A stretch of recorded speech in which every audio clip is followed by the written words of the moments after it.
मला सांगितलं इथे नाही सोडत आहे, बघितलं मी आलो.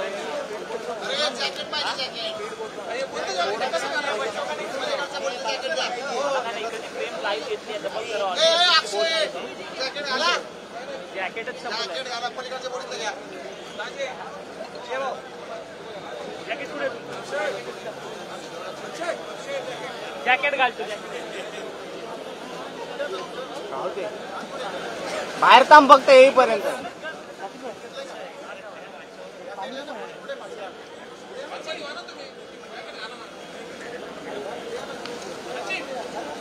तर आपण हे दृश्य बघतोय यावेळेस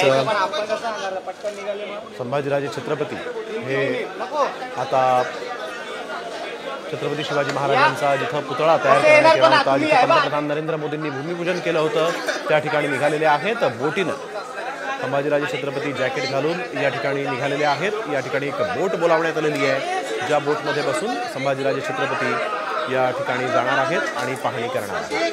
सोबतच संभाजीराजे छत्रपती यांच्या सोबतच यावेळेस 40 ते 50 कार्यकर्ते देखील आहेत. पोलिसांनी 40 ते 50 कार्यकर्त्यांना परवानगी दिलेली आहे. त्यामुळे आता संभाजीराजे छत्रपती या बोटीनं निघालेले आहेत. या सगळ्या परिसराची ते पाहणी करणार आहेत. गेल्या 20 वर्षांपासून इथं पुतळा उभारू असं आश्वासन मिळत होतं, परंतु आता संभाजीराजे छत्रपती या ठिकाणी आपण बघतो आक्रमक झालेले आहेत. गेल्या अनेक वर्षांपासून जे आश्वासन दिलं गेलं समाजाला, ते आश्वासन कधी पूर्ण होणार असा सवाल त्यांनी सत्ताधाऱ्यांना केलेला आहे.